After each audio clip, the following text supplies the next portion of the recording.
I have two. They are beautiful. One is an adventurous boy at the age of 4, yet respectable beyond his years. The other is an affectionate bundle of babbles with 6 months behind her. Together, they are the overflowing receptacle of love for my wife and I. We want to teach our children to be the best they can be in the world. We are the breeders of curiosity and intelligence. Some parents refuse to explain things to their children. They command them and expect them to adhere to their regulations without providing any justifications. Because I said so, some don't want to elaborate on the happenings around them. It just is that way. Stop asking questions. Don't worry about it. I believe that those parents just don't want to think too hard. They're conditioning their offspring to be as ignorant of our realm as they are. But no, not us. All children should understand the world around them. We want them to question it, scrutinize it, struggle with it, and come to their own conclusions. Most adults really underestimate the capacity children have for comprehension.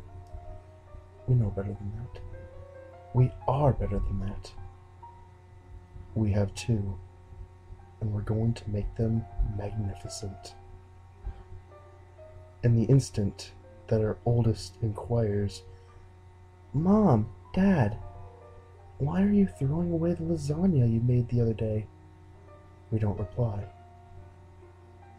Because it's bad now. What would he learn from that?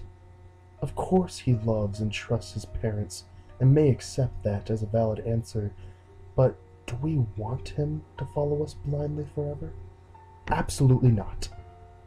He and his sister are going to be our checks and balances when we age and potentially lose our open-minded focus. The elderly can be so stubborn, so instead we construct a clear observation box of Tupperware to keep the lasagna instead of throwing it away. After a few days, the leftovers spoil and the nasty remnants are left for him to investigate. "Ew! So that is why you are throwing away the leftovers, because they were getting bad." Exactly. He is so smart. We are doing a fantastic job as parents. We have two, and they are going to be perfect. As most parents know, children are such curious creatures. There are not enough hours in the day to perform an experiment on every question our little boy has. Instead, we will usually lead him onto a path of critical thinking. When he asks why, we query back, "Why do you think it would be like that?" He'll ponder and fumble his way onto a few conclusions. Usually, he'll need some boost into the right direction. One night, he called for us from his bed as I was tucking in our littlest lady. "Mom! Dad! I heard something in my closet. What was that?" My wife chuckled as we come to his side. "Well, kid, what do you think it was?" I think it was a monster, or a ghost, coming to take me away." "Where have you seen one of those before? Have you heard about them on the news?" Well, no.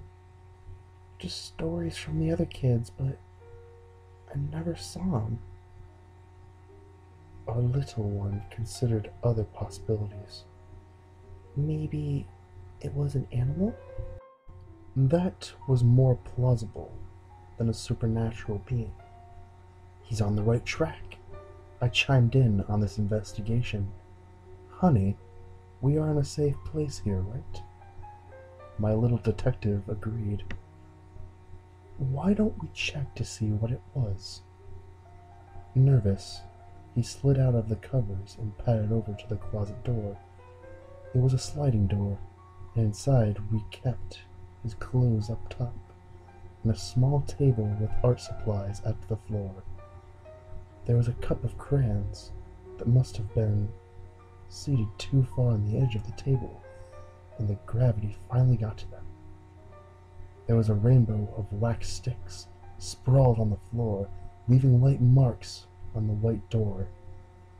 As assumed, a brilliant mini-man came to this conclusion all on his own. He would pave the way for his sister. We have two, and they're essentially already brilliant. On a different occasion, he asked, "Why do I have these bumps on my arms sometimes?" We led him to deduct the situation around the occurrences. "Well, I am usually sitting still and I'm cold, but why does my body do that?" Since we can't read our DNA instructions within our home, we resorted to research.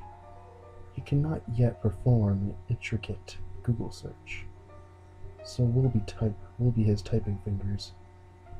We discover, in this instance of cooling temperatures, that our bodies are rising goosebumps in order to create insulation.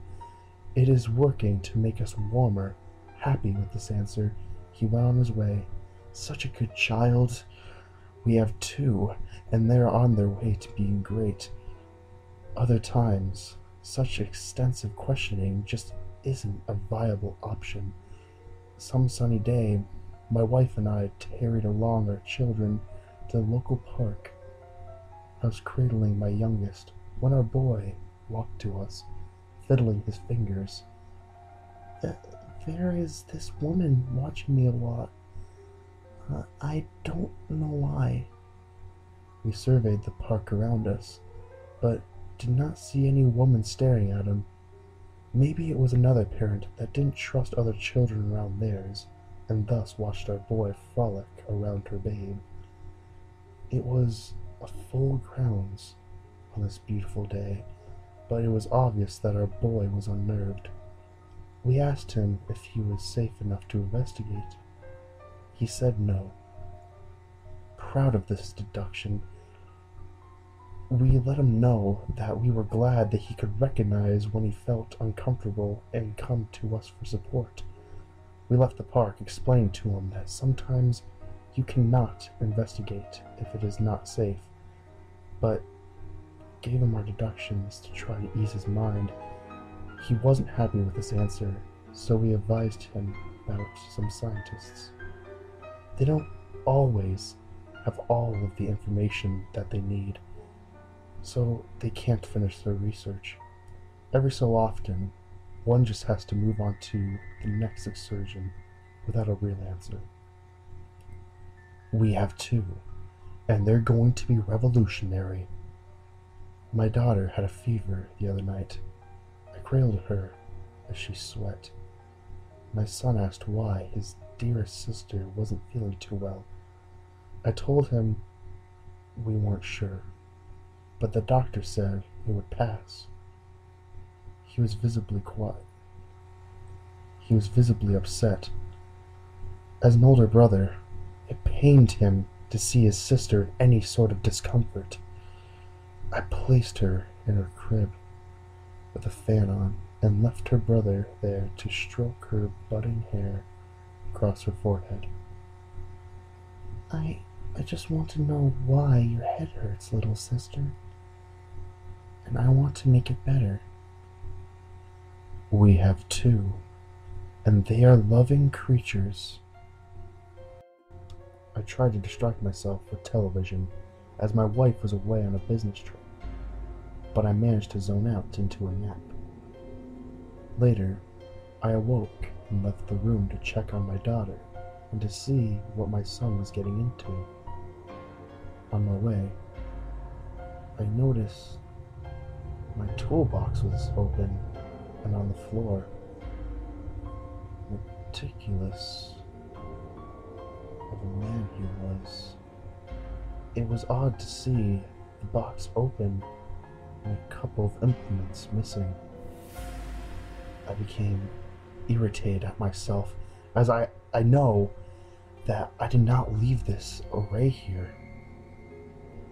I went into the youngest one's nursery, and there, her brother had investigated as to why his sweet little sister had such a fever. He was in the crib with her. He had the screwdrivers. It was a mess. He is the reason that I have won. Dad, I'm trying to look and see why my sister's head hurts. I still haven't found any boo-boos in her. It is okay. I am a good parent. I remedied the situation. Because now, I have none.